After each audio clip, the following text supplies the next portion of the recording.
I guess when I think about painting during the pandemic, I'll always think of these 7 paintings that I created during that time. I was teaching at Phoenix College, teaching drawing. I had about 40 students that I was meeting with off and on throughout the week. And going from that to all of a sudden, just it's my wife and I, and we're completely isolated. It was a bit startling initially. You would drive around, there were no cars, there was nobody in the parks, nobody on the streets, and it was definitely weird.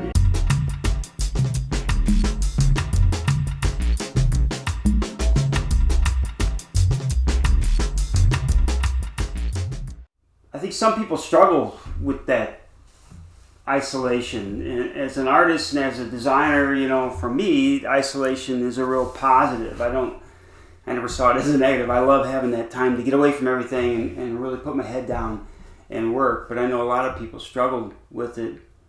But the idea of isolation intrigued me, and I had to address it in some way. It just, what if we have a prolonged period where we have to socially distance, where we have to separate from one another and we can't necessarily come in contact or something? And what would that look like in terms of architecture, in terms of landscape, in terms of our cities? And having a background in architecture, I had to play with it. I had to see what it would feel like.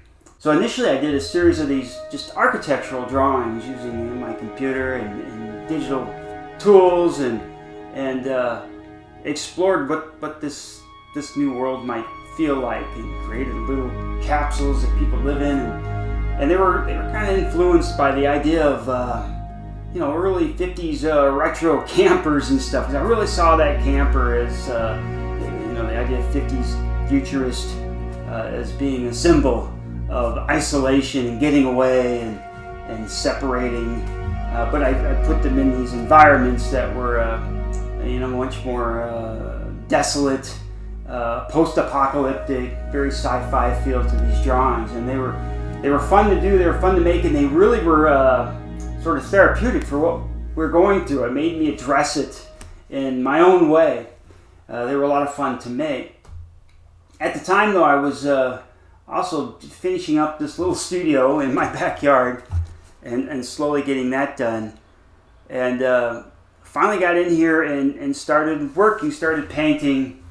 The first couple paintings I did, addressed, again, this idea of isolation. How would I take it on, And I'd always done these kind of polygon-based landscapes. I love working with the computer, and I love the feel of a very rigid, hard-edged sort of painting.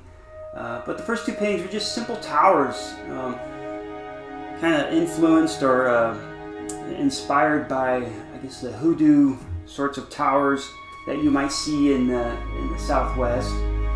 And I kind of just let them grow up out of the landscape and drift out there just on their own. And to me, they have that sense of desolation and isolation and all these things that were running through my head. And even though I sort of rendered them in some vibrant colors, they still have that somber little bit of feel to them. The next 2 paintings I did then were, what I call bridges. They're kind of arch forms, done with the same polygon sort of feel landscape. So, and I think even the polygon landscape, polygons are, when you 3D model, the models are made up of individual triangles, and those are called polygons. But that has a coldness to it, and it adds to this somber sort of feeling. And these are a little bit darker, but again, they're isolated, kind of drifting on their own. And the first 4 paintings are always kind of asking, what are these? Are they architecture? Are they landscape? Are they inhabitable? What exactly is going on here?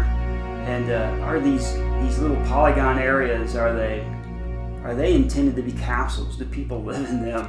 And I like those questions. I like that feeling of, is this supposed to be something someone lives in, or is this just purely landscape?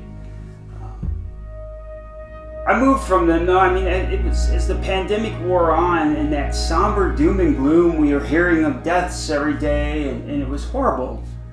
And it was tough to listen to, but we knew, you had to be empathetic and understand people were going through some really tough times. But in terms of the work, I was really looking for some sort of more of an optimistic, something to look forward to, or look forward in general.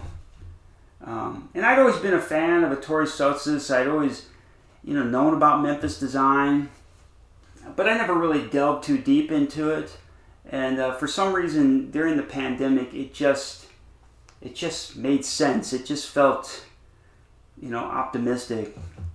And so I let it kind of come into the work. And the next 3 paintings, they're these larger paintings. They're, I think, 66 by 48, just on panel. Again, everything I did was in acrylic. And but the towers, though, I'm working with these towers that kind of grow up out of the landscape. But instead of being as somber as they are, they're still isolated. I brought some of these Memphis design elements and the reflective vinyls and the stripes, and they have a little bit more decadence to them. They're sort of celebrating their isolation a little bit more. Initially, they're going to be surrounded completely by darkness, but I decided instead to spray the acrylic and create these atmospheric, I call them like cotton candy cocoons that they're each setting in, and give the painting just a sense of depth and really get these things floating in there. So they're like these trophies. Are they landscape? Are they architecture? I don't know. Are they occupiable? I don't know. They're just an investigation of exploring form and my reaction to how this idea of isolation has affected me during the pandemic. And I'll always think of this work when I think of that time, as these are officially the pandemic paintings.